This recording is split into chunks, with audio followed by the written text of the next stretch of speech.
What's happened? What is this place? Maybe I'm dead. I can't see any light. Maybe I am dead. I can't get up. What's going on? What's happening to me? There's no one here, but these noises. God, my head is killing me. I can't keep my eyes open.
This place.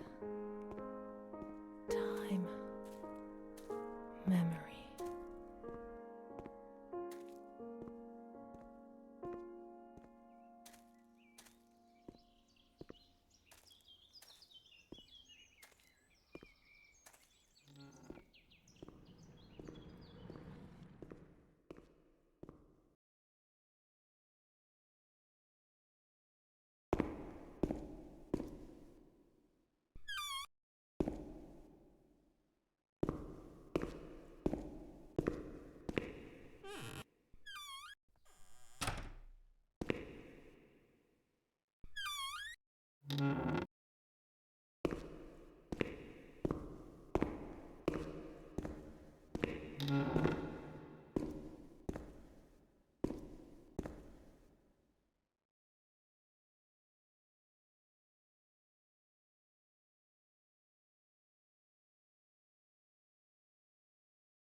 The only thing I remember clearly is Charlotte, my doll.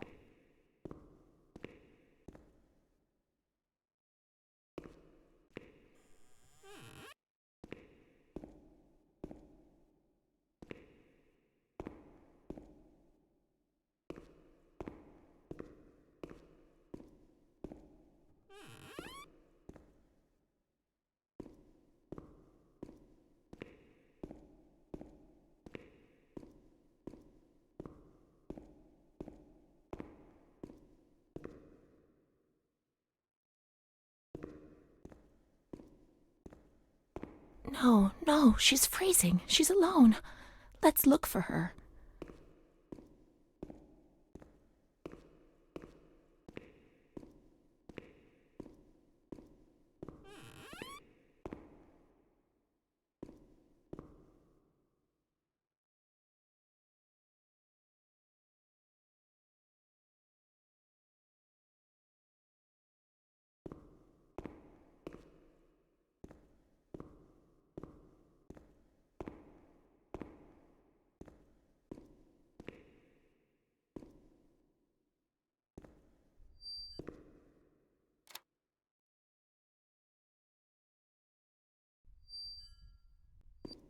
Nobody says we can't.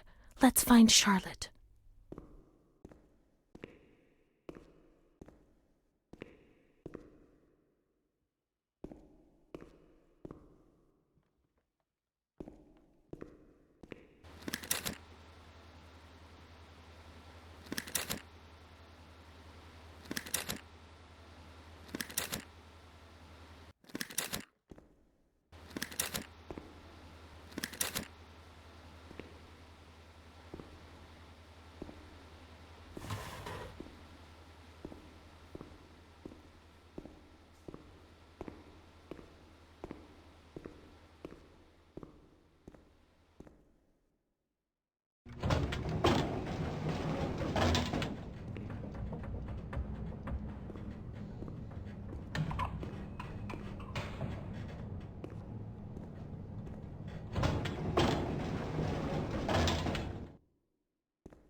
Let's search the wards on the upper floor. There's a plan on the wall which shows their location.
Let's find Charlotte.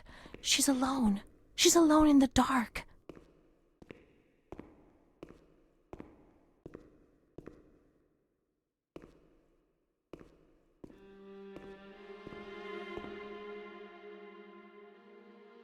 Mummy took good care of Charlotte. She tucked her in, hugged her, gave her cuddles and kisses. She was very affectionate and loving. Nothing bad happened to Charlotte, and that surprised me. I didn't understand. At first, I was quite scared. I was afraid that she wanted to hurt me. I lived in constant fear that Mom would abandon her. Because I didn't deserve to live. I didn't deserve to be loved.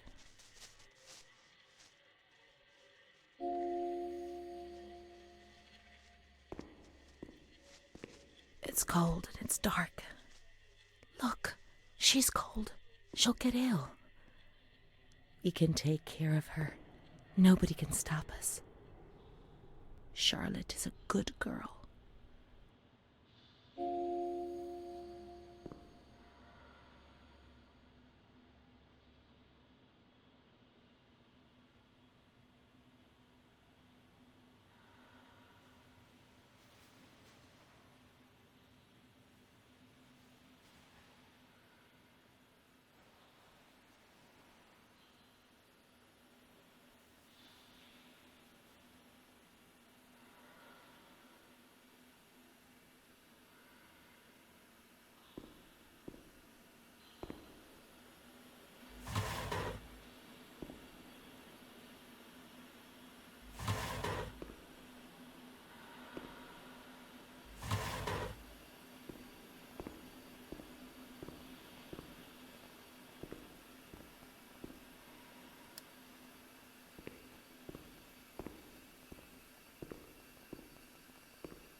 Those lamps could make the room warmer, but Charlotte's not happy. She doesn't feel well.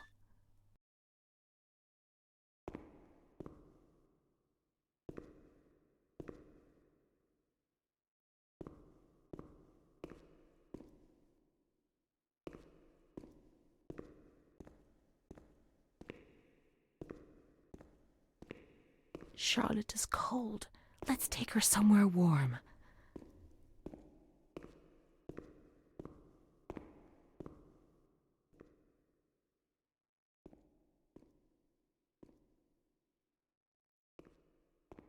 I saw a wheelchair on the ground floor. It's comfortable there, and we can put Charlotte somewhere warm.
Charlotte will be comfy here. But it's cold. No, it's cold. Don't shiver, Charlotte. The cold will go away. It'll go away.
The cold has gone away now. You see? The light, the warmth. We can do it. The cold will go away. It has to. Now we can enter the ward where everything started. It all began in the observation ward on the ground floor.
day I turned off the light, but it didn't go dark. It was a limitless immensity, a blinding, merciless light. I was 16 years old, and I was afraid, always afraid, a fear that wore me down. I needed help, but I couldn't speak. I was terrified of everything, even thinking. They said they were taking me to a place where the fear would go away, where I would get better. I stopped living in there. They dragged me away and stripped off all my clothes, everything.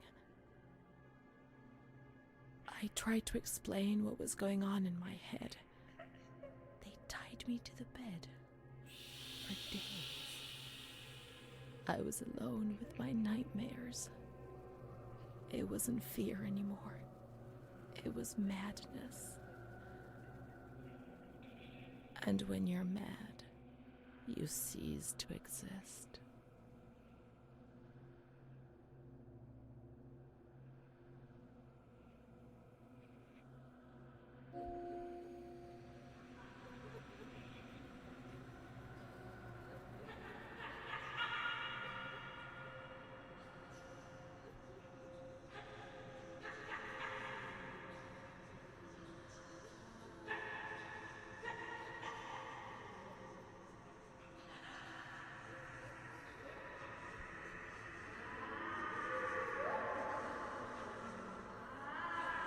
She was my only hope in this hell.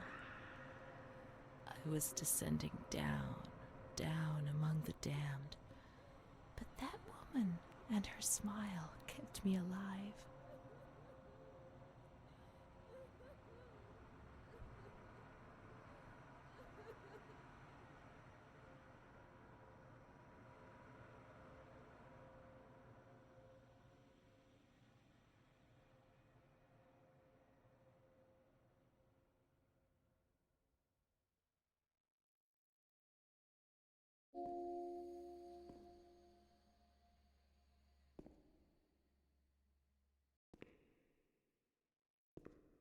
The door is locked from the outside.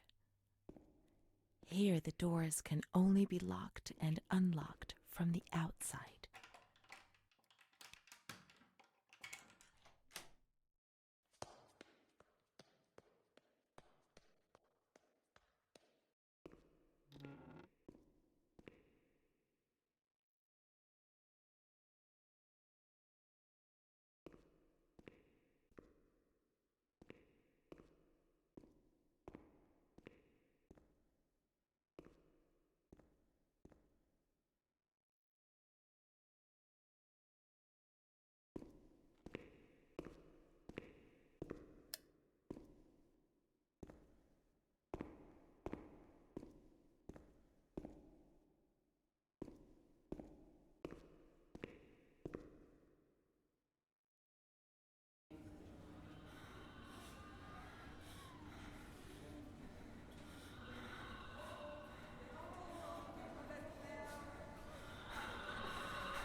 He laughed, panted, and slobbered all over me.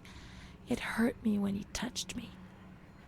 I thought I'd suddenly split open with a loud crack, and I would be shattered into pieces.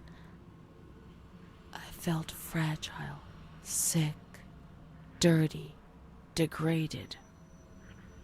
All I could do was clutch Charlotte tightly while Rene obeyed. He was the master in the realm of light. I was being consumed by the evil act I had committed. I threw up and could feel hell getting closer and closer. Those tests the doctors did to me. They said there was something growing inside, and they wanted to drag it out of me.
She stayed with Renee during those terrible medical examinations, and that gave her the strength to survive.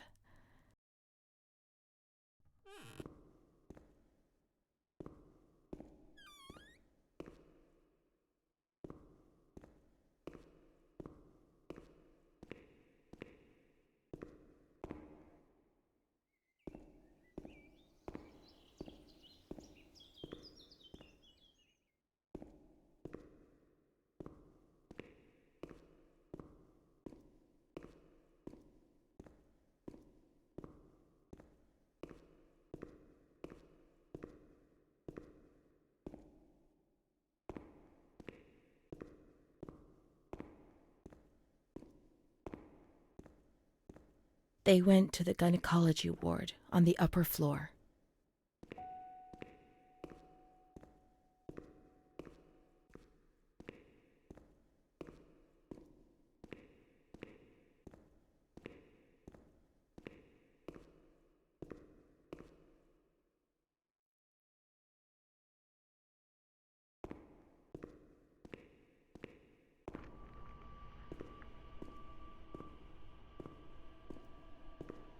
August 21st, 1938. Confidential. Dear A, I know what you think about these things, so I'm referring a patient to you, Renee T. This wretched girl got out of control and caused trouble in the grounds. She's almost 3 months pregnant. The nurses should be more alert. I'm examining the girl on the 28th.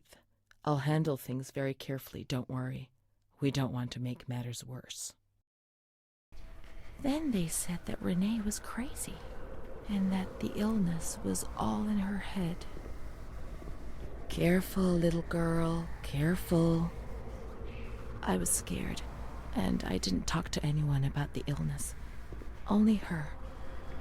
Not even the other doctor. He never touched Renee. He just wrote things down. You can tell me everything. Don't be afraid, he said. Everything's going to be fine. Do you want to know what I am writing? I note down what I observe in you, everything I see. He didn't hate Renee. He tried to help her, but he rarely examined her in those small surgeries.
The doctor who wrote things down was in Surgery C.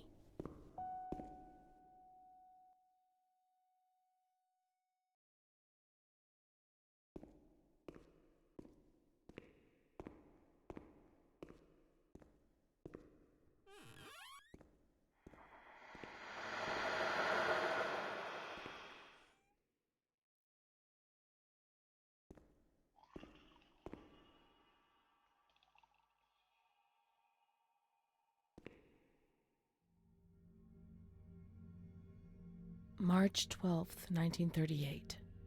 Renee T., 16 years old. Menstruation at age 12. Housewife. Father unknown. Mother a seamstress. Admitted in observation yesterday morning from Pontedera, accompanied by a police officer authorized by the examining magistrate of the Court of Pisa to be admitted for a psychiatric evaluation, which I have carried out. Medical certificate. Mental illness preceded by warning signs. Has suffered from depression for a year, believing she had tuberculosis. Food deprivation. We can't read this document. It is forbidden. We mustn't. If they find out, there will be trouble.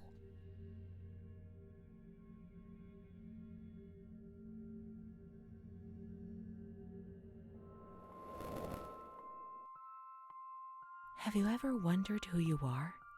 Yes, of course you've wondered.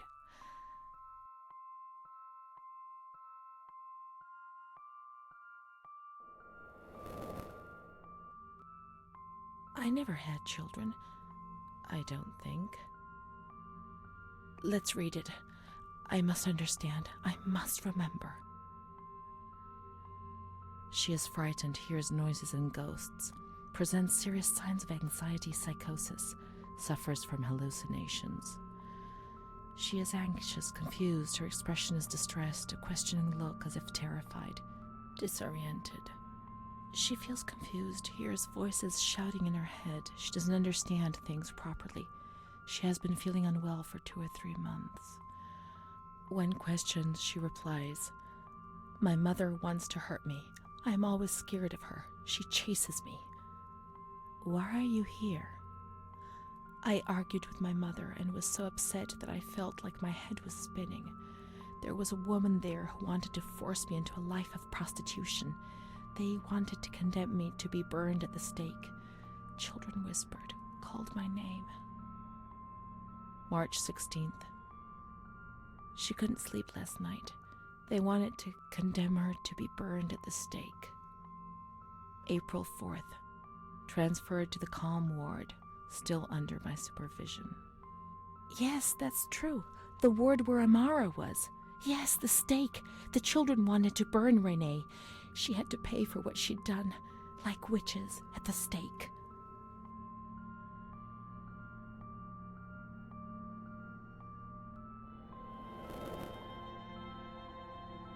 April 21st.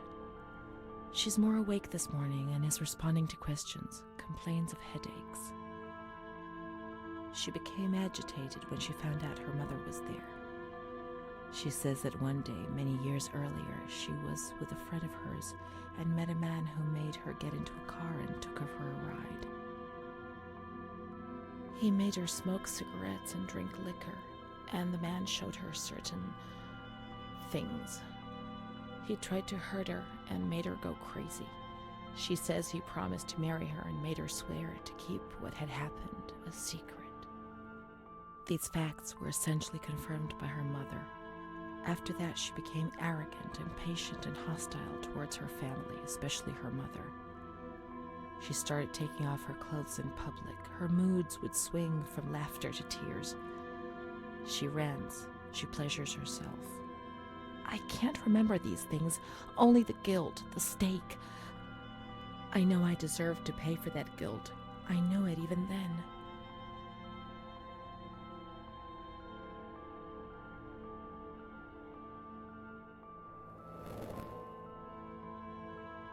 She was uncooperative during the examination. She didn't want to be stripped and her body remained rigid. Voluntary attention almost totally absent. Probable hallucinations. April 25th. Confused ideas, unable to maintain a spontaneous conversation. Reflexes all normal. Reactive pupils. Let's find Amara, and we'll find the full medical records.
The grounds at the back of the hospital, and then down to the kitchens.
This is the road we used to take. If it weren't for her, in the grounds on that bench in spring, so many days. It was an escape, watching nature around us as she talked and smiled. And then there were the kitchens. Sometimes we stole food and ran back to the bench to eat it in secret, and we laughed.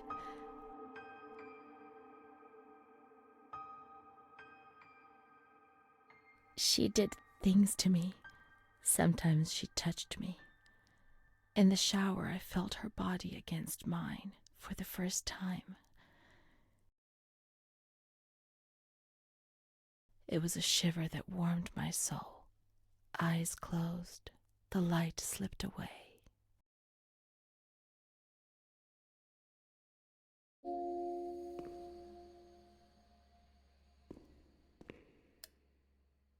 She wasn't in the system.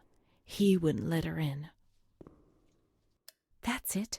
She must be the key to my memories, to the reasons why.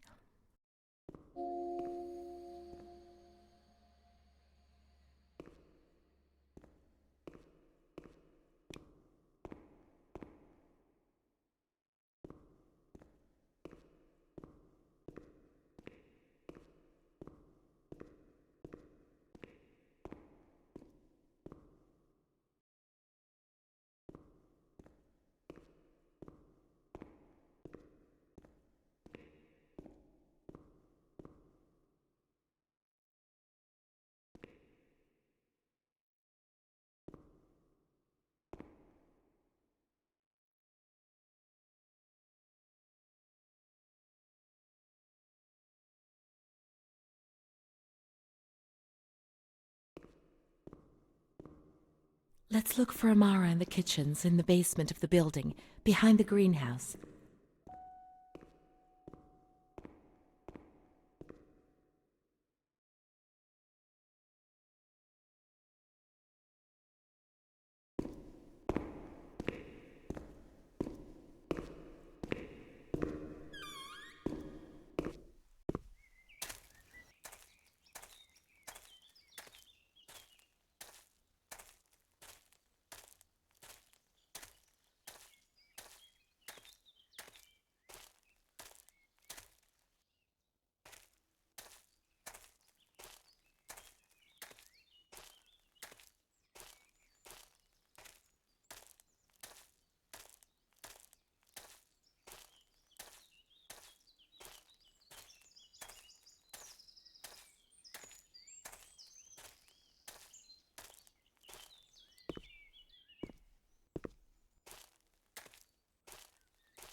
Nature helped me to forget, to escape from the system.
Come on.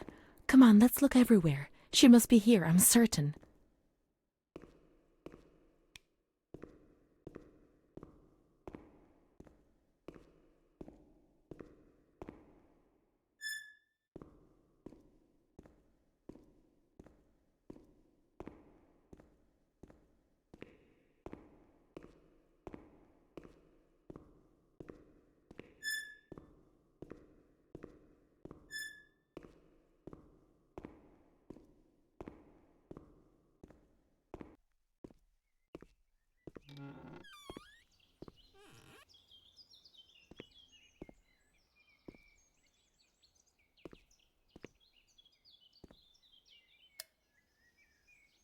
We can't go down there. There's too much water.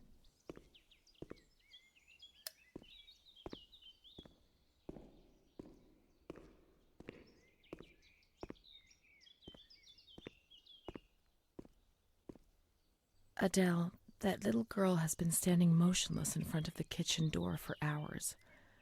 Poor thing, I gave her some candy. She ate it without a word and remained motionless. I don't think she's very well. We used to see her now and again, but now she's always there. I'm going. The doctor's not here. He's coming this afternoon. Try and speak to him.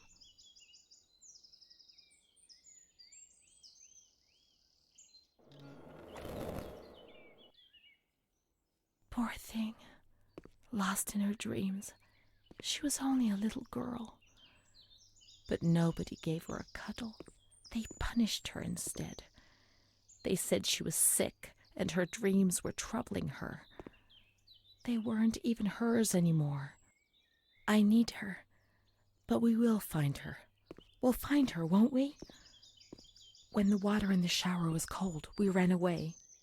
But when it was hot, then she came to Renee under that cruel white light. I can still feel the shivers her body gave me. Everything must return to how it was. If we recreate that magic, she'll come to us.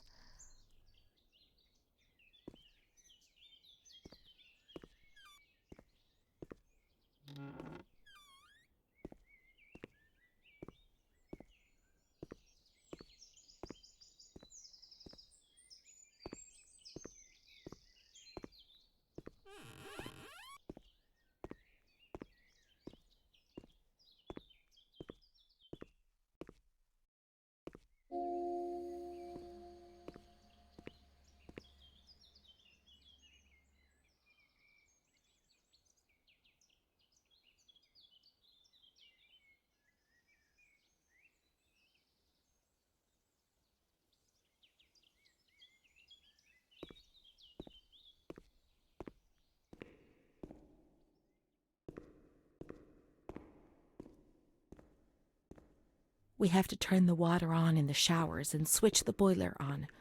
All the plumbing systems were in the kitchen area.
Now everything is ready. We can go to the bathrooms. We can go along that narrow corridor in the kitchens. We'll meet her in the showers, yes.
Now everything is ready.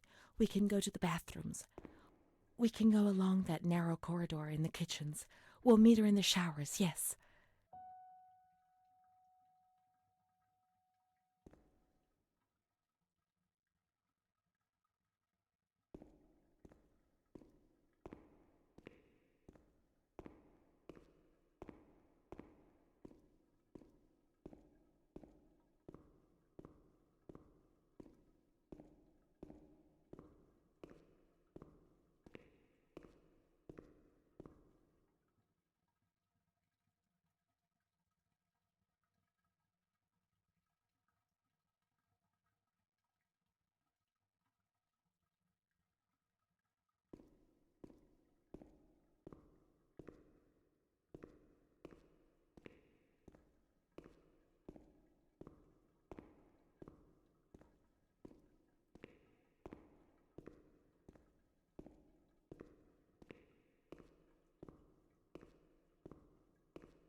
Everything's ready. Let's get undressed and leave our clothes on the hooks in the changing rooms.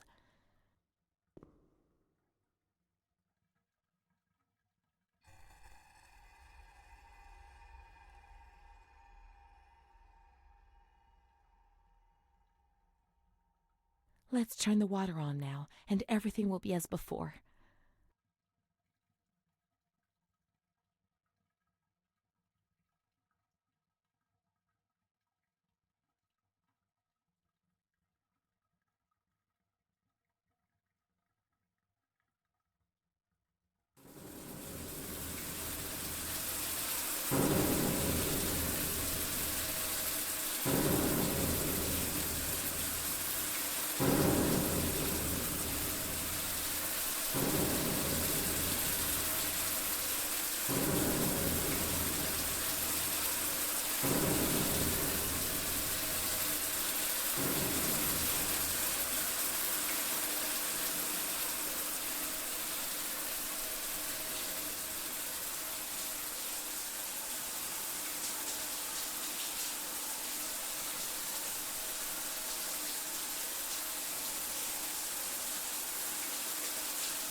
Amara was everything I could have been, but she no longer existed.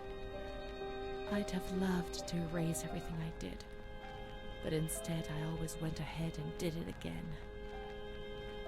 It was my fault, and she disappeared from my life.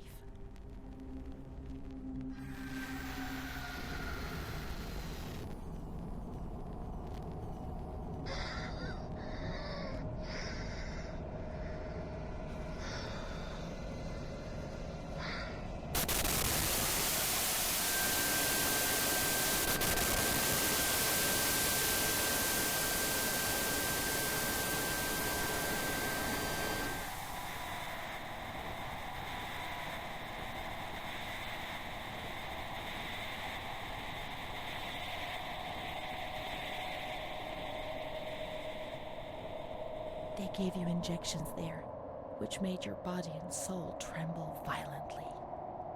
A whirlwind of anguish and unbearable pain. I lived in terror of the next time. They had taken me upstairs to that ward where no one wanted to go.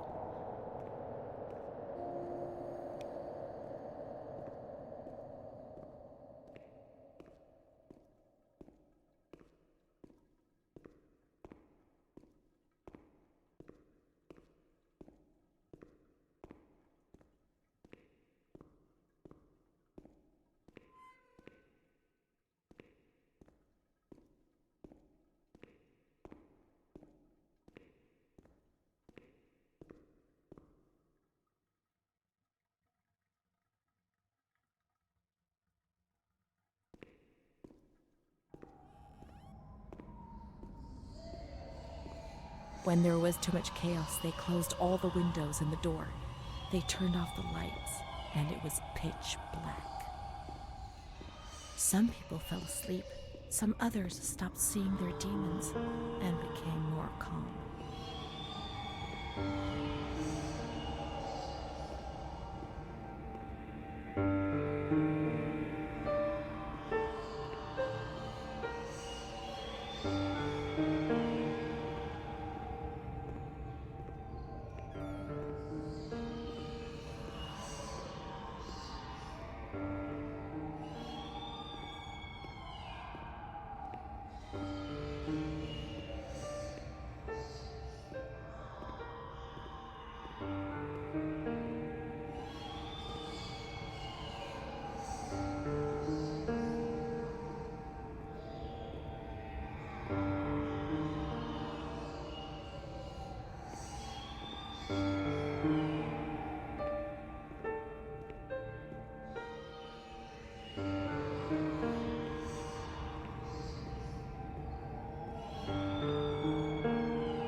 Let's look for Renee's room in the slightly agitated ward.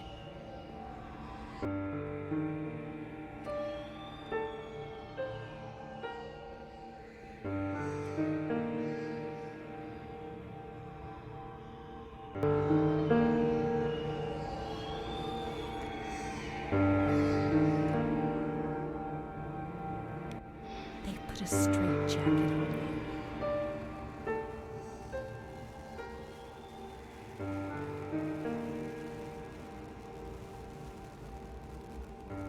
They gave you a cold shower.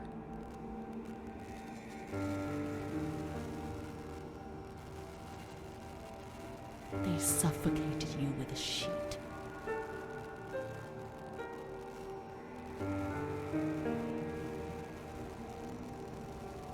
They tied you to the bed. They tied me to the bed.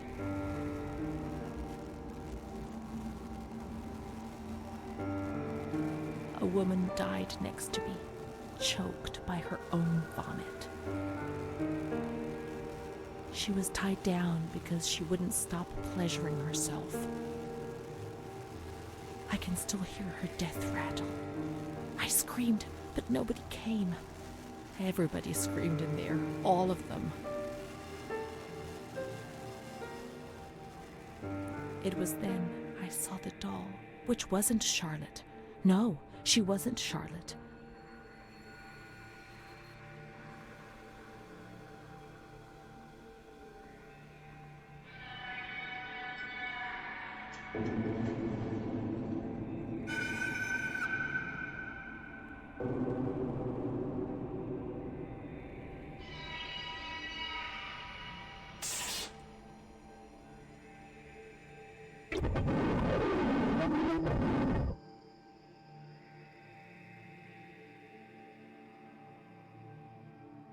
The past came back to hurt me again.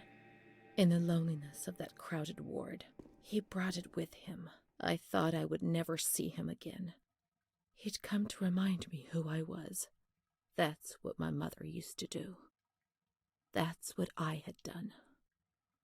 It seems that my life in here was just a repeat of what it had been outside. The dull, the fear, the shame. I'd have loved to erase everything I did, but instead I always went ahead and did it again.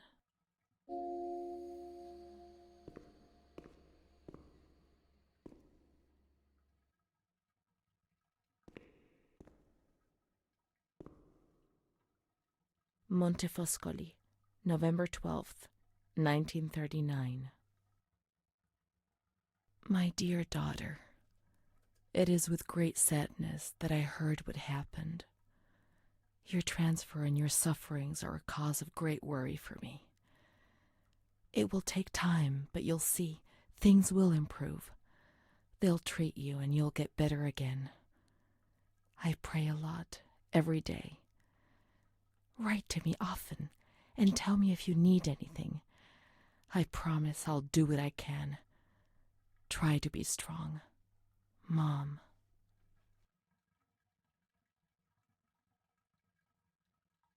This is the last letter she wrote to me. Once I was put into this ward, I was overwhelmed by loneliness. After that medical examination, I received no more letters from Mom. Why is that man here? Why doesn't she come to see me?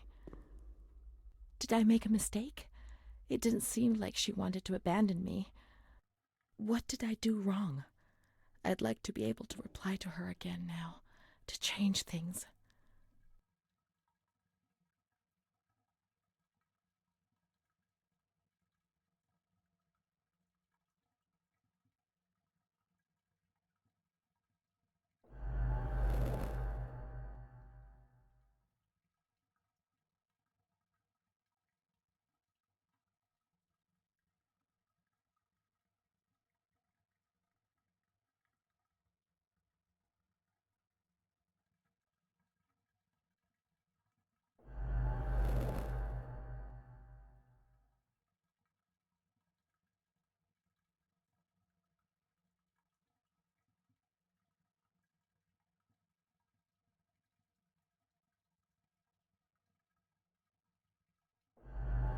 Perhaps she would have listened to me. Will she reply?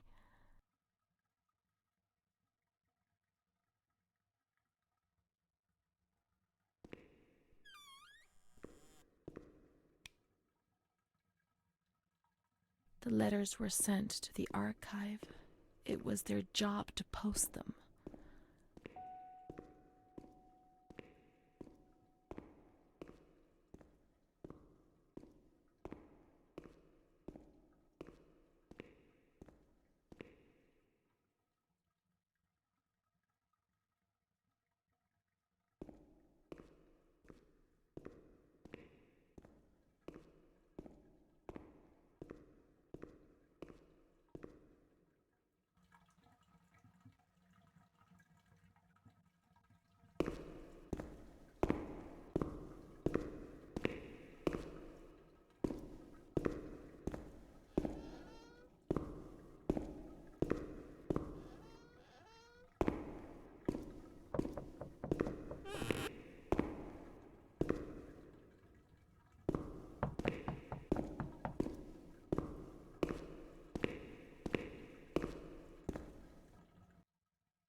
When you were sent to a lunatic asylum, you lost the right to possess anything.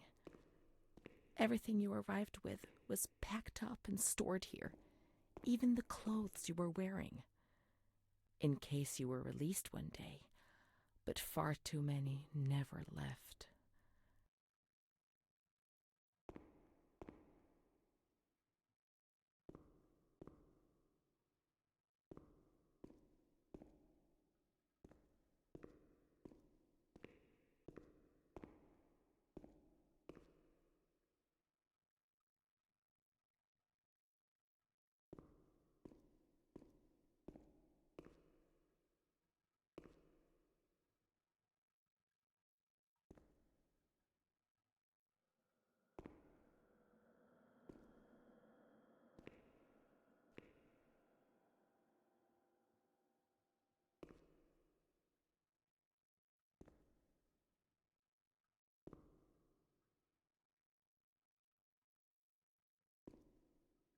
There must be a file with my name in the filing cabinet somewhere.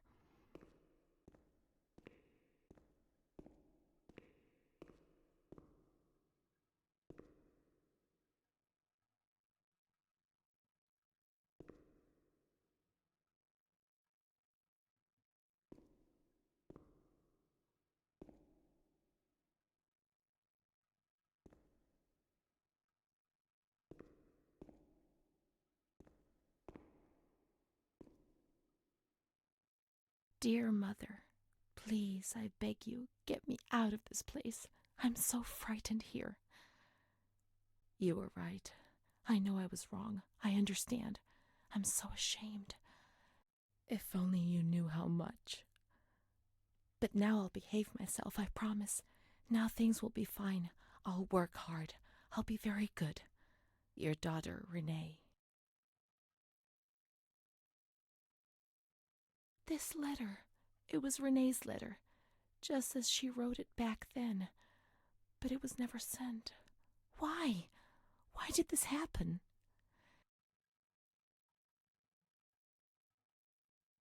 I received your letter, Mom. You tell me to be patient and strong, while I only feel fear and pain. And you don't write to me anymore. If only these words could be my soul, I'd tell you what was happening to me. The kids want to kill me. They all look the other way and tell me what to do. I don't understand. She helps me, but what have they done to her? Can you tell me? Will you help me? Renee.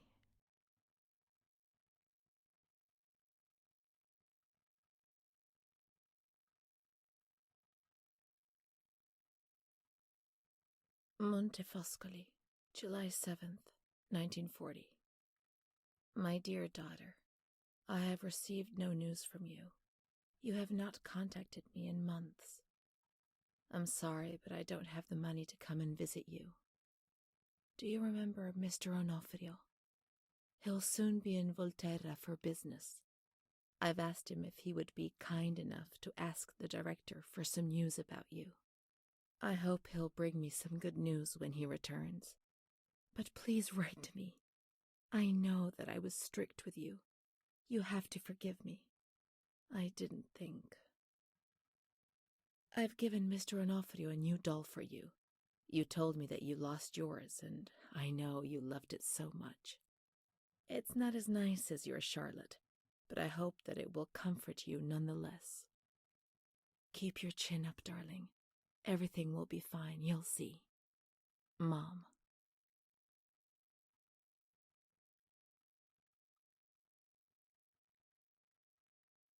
Montefoscoli, October 12th, 1940.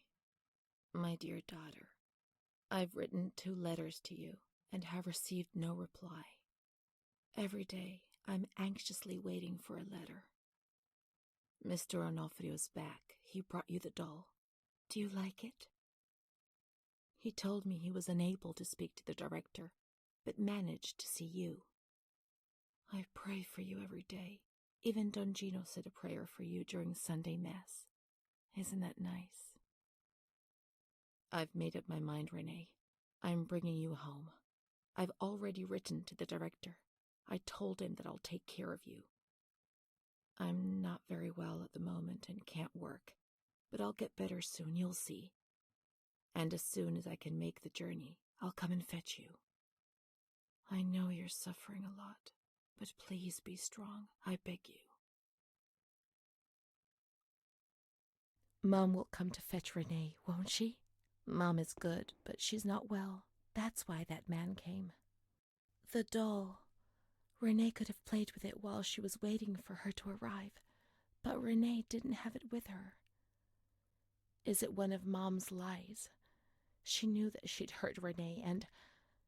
No, Mommy's good. That man brought it. We've just remembered who he is, haven't we? It was Renee who was wrong. The doll's here. I know that for sure. Perhaps she's been abducted like all the others and is locked up here somewhere.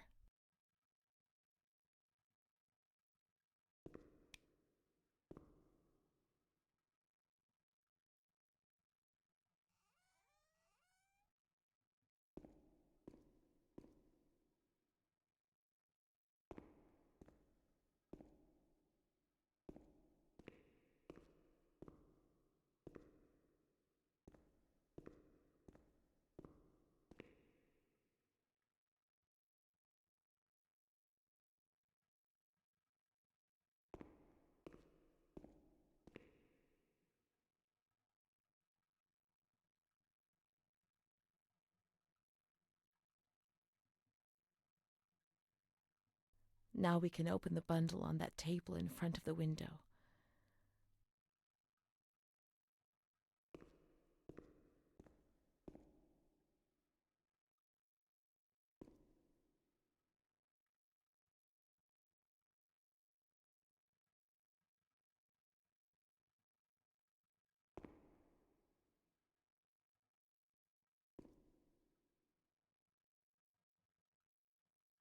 You see? Mom was good. I was bad. Mom was worried about Renee and Charlotte. I abandoned Charlotte. We've abandoned her.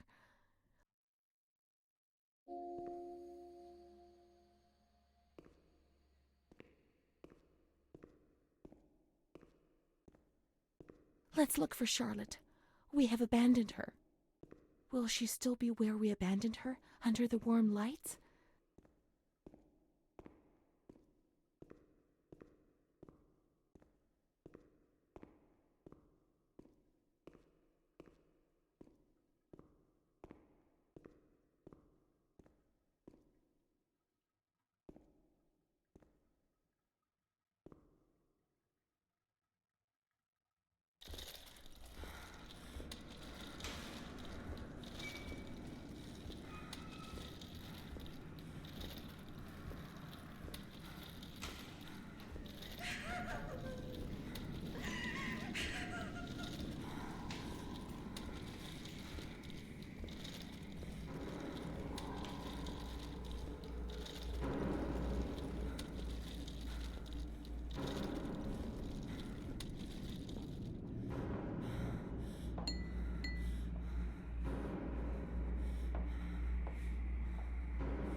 I didn't do anything. I just obeyed orders. I only obeyed orders. Charlotte's gone away.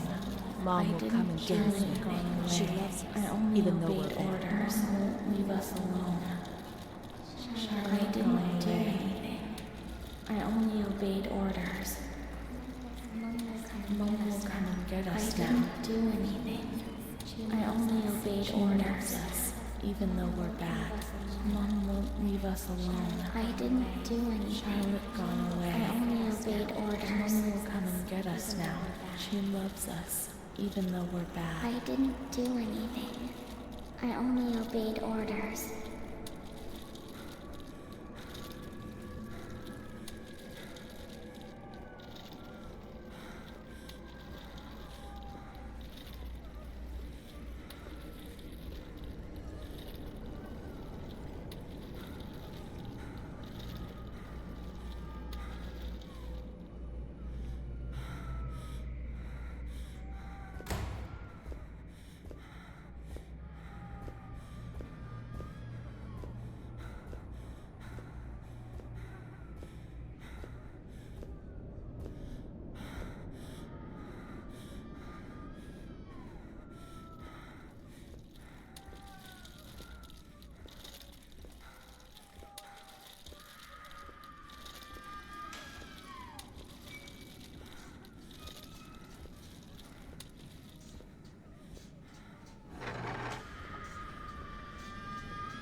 What was that doctor writing, sitting at his desk?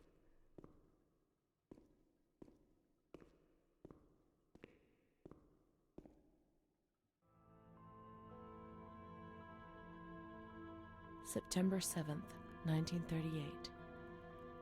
The patient frequently indulges in recriminations expressed in an explosive tone of voice. This morning she threw away the milk, saying it was full of urine, spittle, and all kinds of other filth. Crazed, she hears voices that order her to do things. She says she heard children singing and that they were locked up in a school. January 20th, 1939. Introverted, dazed, cannot focus on anything. When questioned and stimulated, she starts crying and weeping. At other times, she laughs. June 1st. Apathetic. Eats very little. She refuses to be touched. Does not respond. Spends her time in the grounds. The cooks report that she sits on a bench in front of the kitchens. October 14th. Return of impulsive behavior. This morning she asked for 2 eggs to make zabayoni, but when she got them, she threw them up in the air. Excited, clamorous, slightly confused, takes her clothes off. December 8th. Tied to bed for 15 days. High-spirited, tends to make witty comments and use vulgar words. Laughs hysterically and pleasures herself. The nurses report that about 2 weeks ago she remained in the showers on her own and didn't want to leave. They said that when they took her away, she swore at them and then lashed out and bit them. 2 nurses had to be treated for their injuries. They've kept her tied to the bed since then. Transferred to the slightly agitated ward, from the care of Dr. B to the care of Dr. C.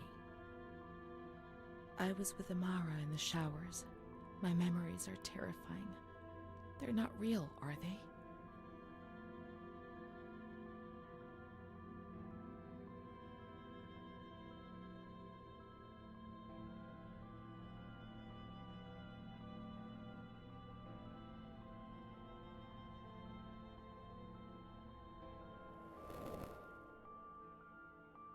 December 15th. Dr. C. Patient notes. The abnormality of her psychic state has induced her to lead a life which is irregular and tends towards delinquency. Of fickle and flighty character, she regularly discards her household duties and engages in occasional prostitution. Prostitution? No one would have ever believed a lunatic, let alone a lunatic who lives in the worst sort of sin. Could such a person ever have been subject to sexual violence? Certainly not. Her mental deficiency makes her deaf to the reprimands of her family. She has shown suicidal tendencies. She was brought to the ward yesterday, agitated and hysterical. Treated with cardiazol, 2 injections a week for 5 weeks. They were only trying to confuse us with the therapy, and my God, they succeeded. It was as if they wanted to instill the madness into us.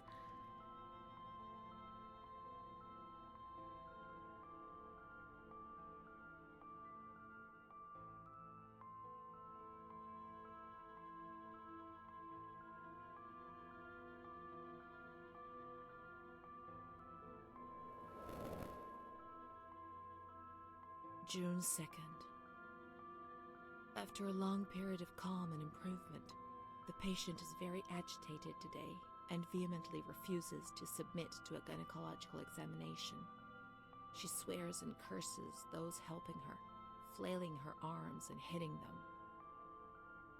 According to reports by Dr. B, the patient has been subjected to periodic checkups since she had a spontaneous abortion about 2 years ago in her 3rd month of pregnancy. Conception occurred after she had sexual intercourse with a stranger who sneaked into the hospital grounds. Details are contained in the charges filed at police headquarters in Volterra, a copy of which is attached to these clinical notes. ES therapy. That's how the reality is concealed. It has all been planned very carefully.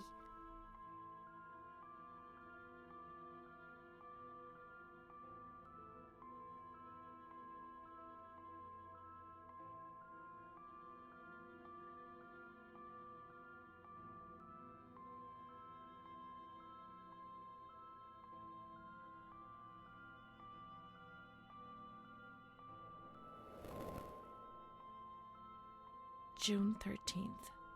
The nurses report that she descended into a state of great mental confusion after receiving her mother's letter. She threw her soup over another inmate because she was very anxious, and then punched a nurse. Impulsive, flails about her. She rails against the doctor in vulgar terms while he is examining her, lashes out and spits. Block all correspondence to give the patient no further reason to become agitated. August 20th, tied to bed. The nurses report that the patient is extremely agitated after the visit of a relative or family friend. 2 days later, she is still shouting all the time that he commands her, that she must obey and harm herself, and that she is not Charlotte. All visits forbidden, constrained to bed, and intensification of ES therapy until we achieve results. No contact with the outside. That way nobody knew what was happening within these walls.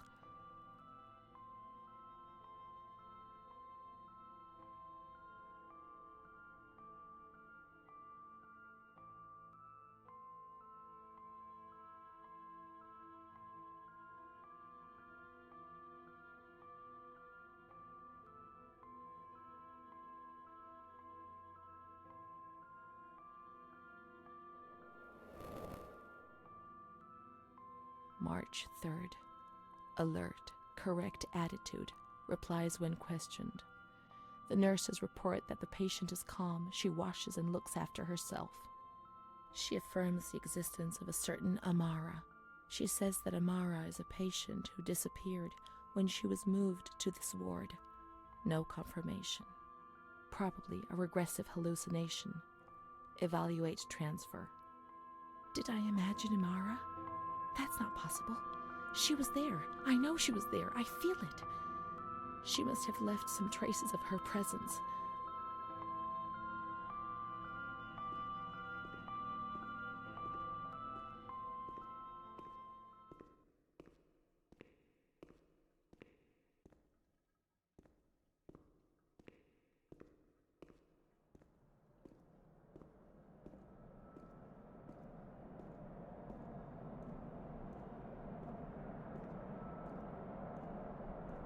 We can look for her things in the storeroom containing the bundles of the patient's belongings on the upper floor.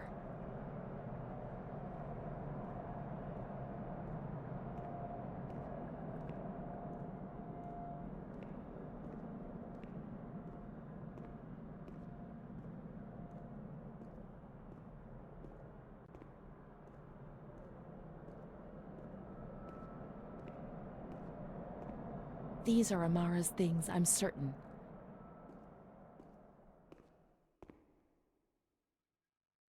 Amara, there she is.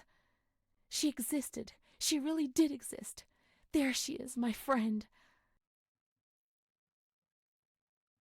March 12th, 1938. The young girl Renee arrived today. Poor thing, she was terrorized. You see, she remembers the first time we met. I talked to her mother, the dear lady, and she expressed her fears to me, and I promised I'd keep an eye on her daughter. The lady told me her daughter's doll had been taken away, and this worried her, because when she becomes depressed, as she is now, Renee barricades herself in her room and can't communicate. The doll becomes her voice, eyes, and ears.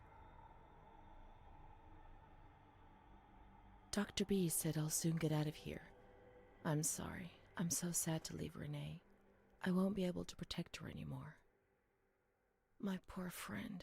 She was hoping to be able to get out of here, but nobody ever leaves this place. That poor girl is really ill.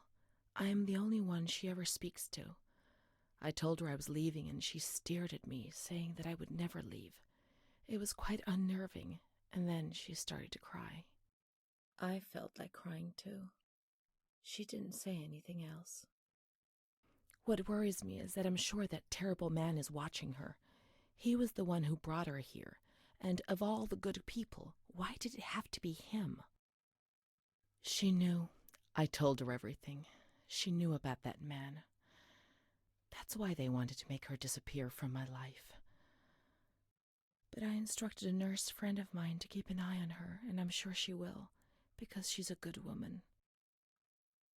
Her friend the nurse, I vaguely remember. She worked on this ward. Here we are together. How could I have imagined for a single moment that she never existed?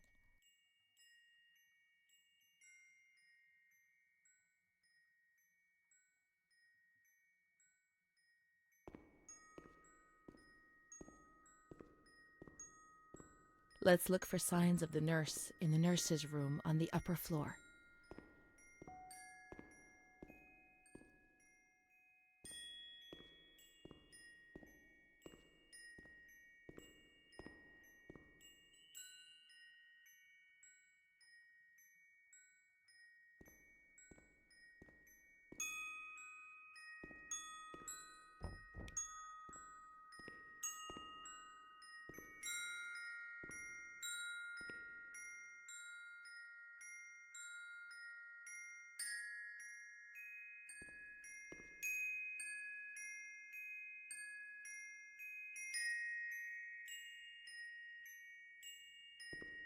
She worked mostly in the Marigliano pavilion. Let's get out of here and find that pavilion. Renee was alone here. Charlotte had abandoned her. And without Charlotte, Renee couldn't communicate with the outside world. Mother knew that.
She's kind to everyone, even me. I felt a little better when I saw her. The sick children laughed and played with her. Not even they could frighten me. Don't annoy Renee. She's a princess here. Didn't you know? She told stories. She said there was a war out there. But they stared at me and frightened me.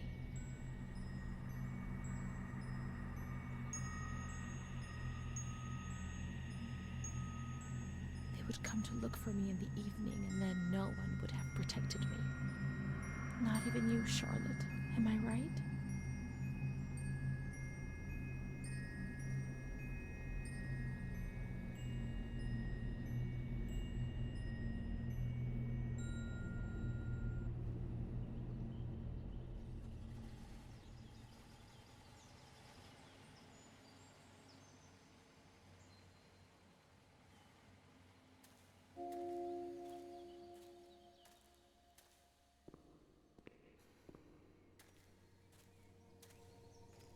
Let's follow the hearse until we reach the graveyard.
There's Charlotte, my voice, my eyes, my ears, my very soul. Let's go and play together again.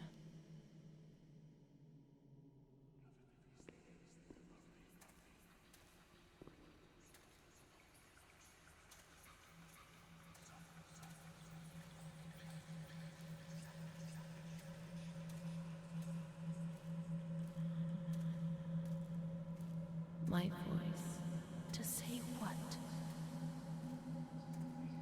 Meaningless things. Be offensive to others and get into trouble.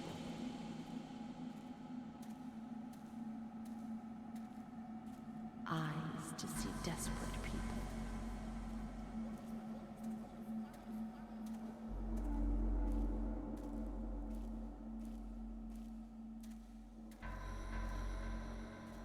In the mirror, the shadow of my former self.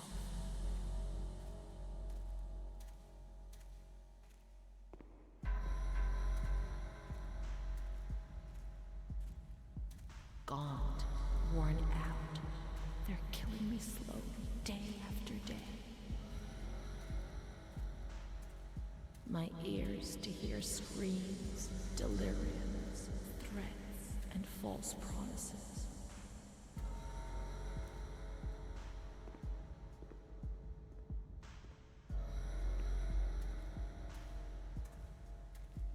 It'll be all right. Everything will pass.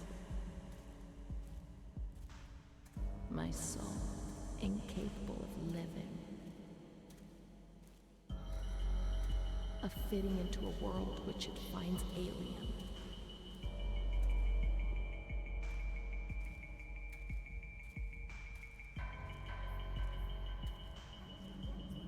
It's moving further and further away from me, always further.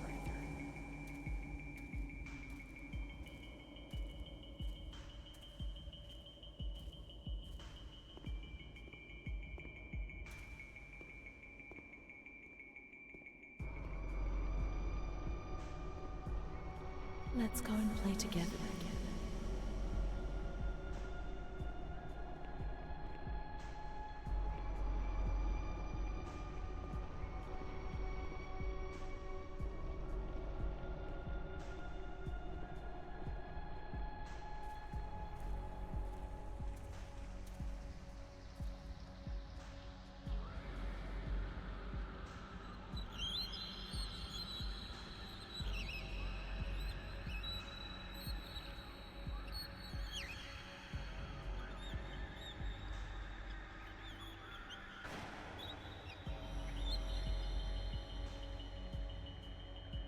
I'd like to lose my voice. I'd like to lose my eyes. I'd like to lose my hearing. I'd like to lose myself forever.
My schoolmates, when the light's there.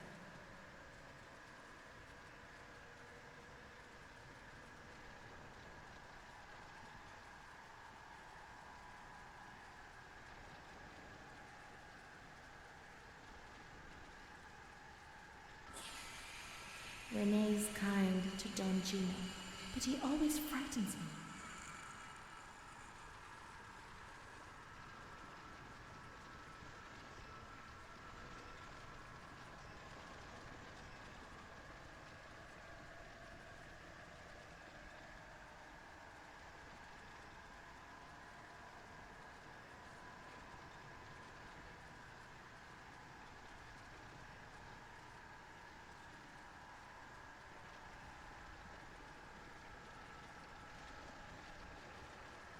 I do a lot of bad things.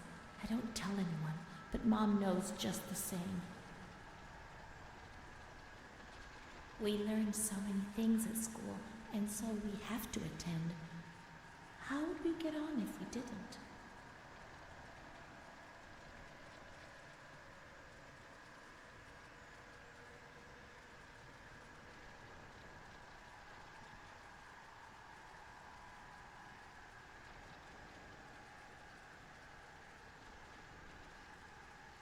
I'm not like the others, Mom. Why not?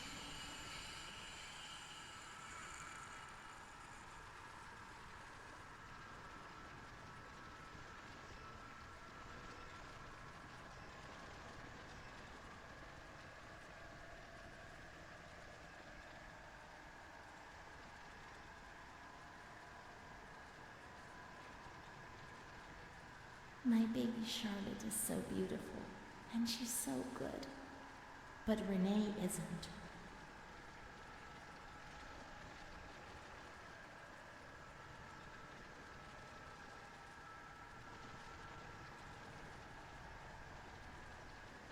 When I was little, I never used to sleep. Poor Mom.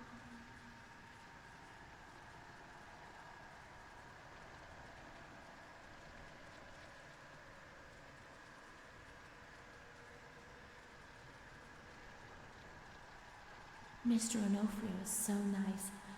I am bad because I'm not kind.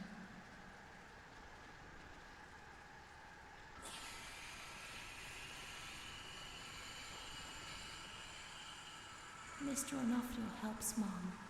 How would we manage if he didn't?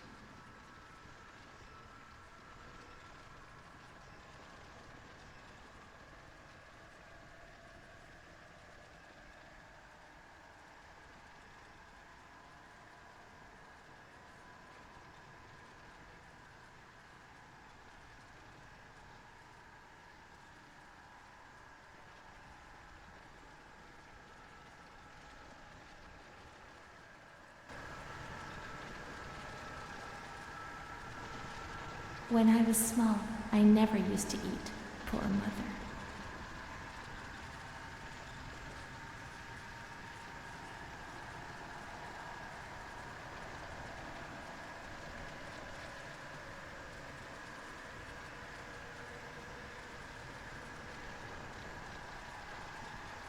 Mom always has to work because it's so cold in winter.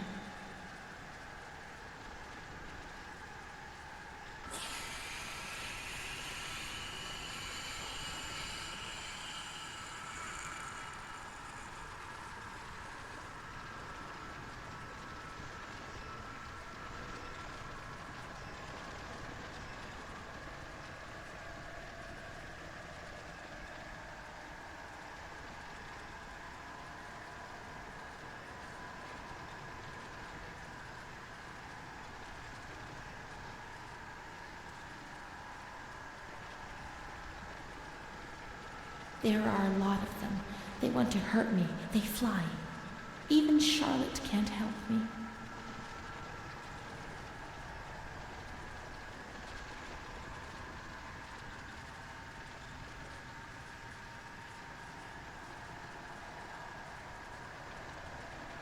Mom works so hard because I have to eat, or I won't grow.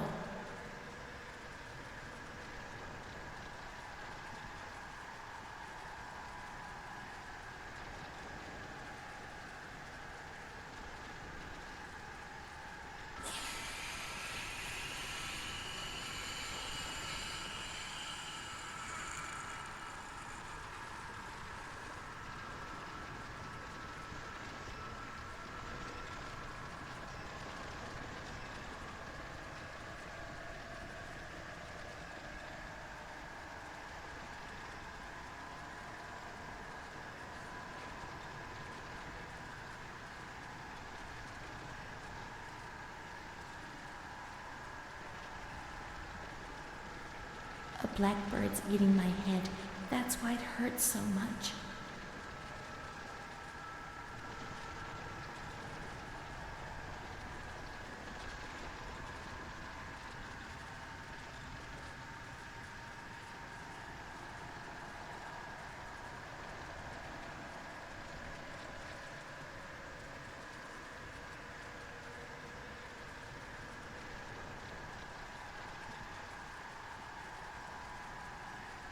Don Gino knows everything. He speaks to God and he tells him lots of things.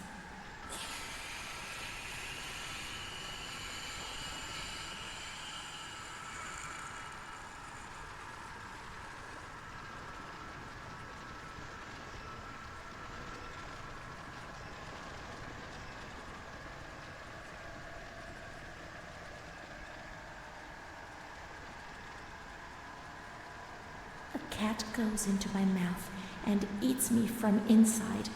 At least you can't see what's happening.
What's happened? What is this place?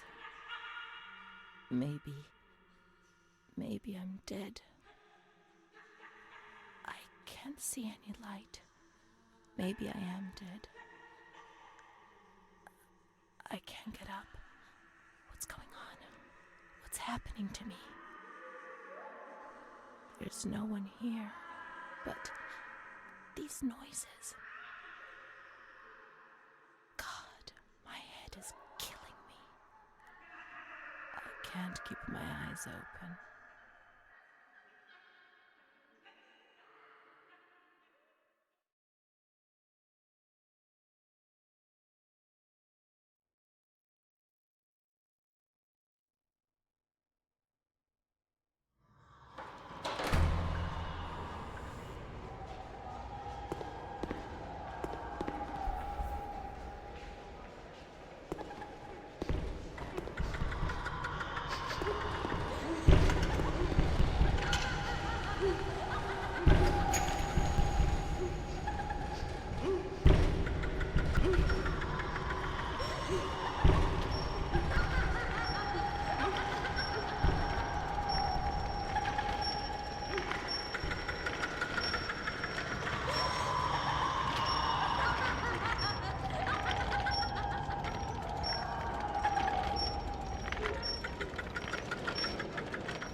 My medical file again.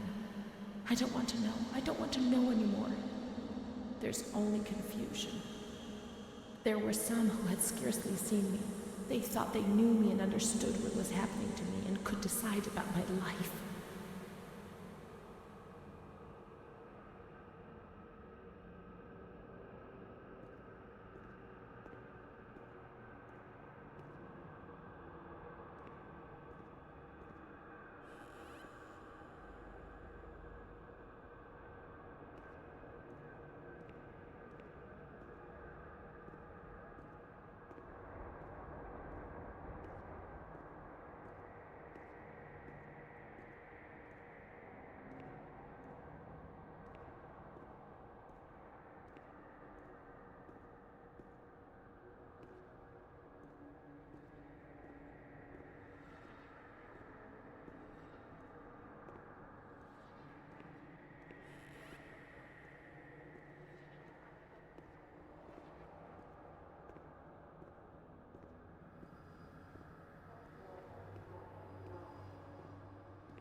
Nobody laughs in here.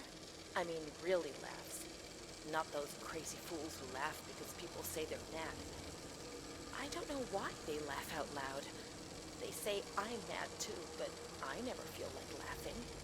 People used to laugh at me, but they were right, you know? You can't always cry and people laugh when they're afraid, don't they? It happened to you, not to me. It's better that way. They do that to show they're lucky. You mustn't take offense because it's true. And deep down, it's just like pity, if you see what I mean. But then you think about your own situation, and you laugh, because you feel lucky that everything is gonna get better, that it's all shit. It's all shit, this place. You're not trying to tell me it's not true, are you? An intelligent person, educated, not like me. And if I can see it's a load of shit, just imagine how much better you understand it. No, come on. No. I feel fine here, you know? After all, I can do and say anything I want.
August 28th, 1942.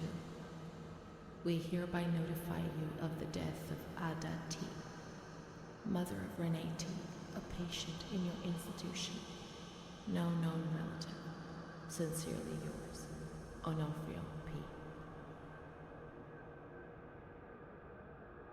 I have no one left in the world. Nobody at all. Solitude is very strange. It muffles everything, slows it down.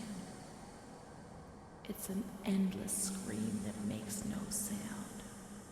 A silent scream. I can't stop looking at myself. I will never leave this place. There is nobody up there for me. These walls have become my skin, and the wretched desperation within them is my soul without a voice. Here, nobody weeps anymore. How I would love to feel life, desperation, anger. I've stopped dreaming, daydreaming, maybe even thinking. I've lived in a reality which has corroded me and has stripped me of everything, even my ability to feel pain.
May 5th, 1943. Renee's state of health is good. She is eating and speaking. Her spatial and temporal orientation is good. Therapy suspended. December 3rd. She calmly asks if she can leave the hospital. Evaluate patient for 6 months. May 2nd, 1944. Discharge denied despite a favorable psychiatric opinion. The patient has no home or means of support.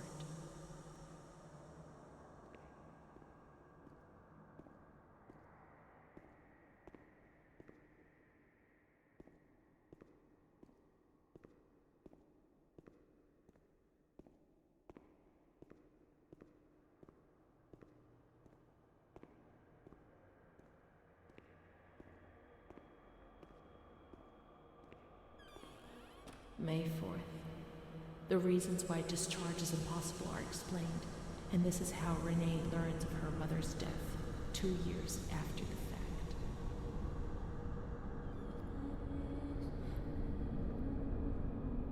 May 5th. She tried to kill herself in the night, herself with a sheet, saved by the nurses.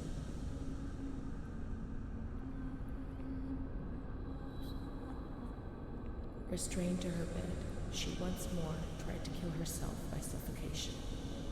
The decision has been taken to perform a transorbital lobotomy.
June 10th, 1944. Operation successful. Patient tranquil and collaborative. Motor coordination capacity reduced, but she's improving. Transferred to the Tranquil department in the care of Dr. B. 25th of October. Continues to talk about Amara and her doll, Charlotte. The disturbances of motor capacity show slight signs of improvement. Difficulty walking, not capable of riding, and the nurses report that they have to help her dress, wash, and feed herself. the summer of 1944, Renee was transferred back into my department. Aware of little, indifferent, hardly ever spoke. One day, she said, "When I find the courage to look at myself in the mirror, I see a young face which is aged and looks at me full of fear." She is a woman now who has changed profoundly compared to the girl that I had under my care several years ago. Only the sadness of her gaze and her intelligence are unchanged. She's so young, just 23 years old, but is lacking all vitality. Perhaps her condition may improve, but probably not. Her life has been thrown away. And nobody did a thing to try to avoid this. So here you live above my mind. I wish you'd heard that my mind is trying to read yours and easy for a bird. Soon I'll meet you. I'll become the one you love.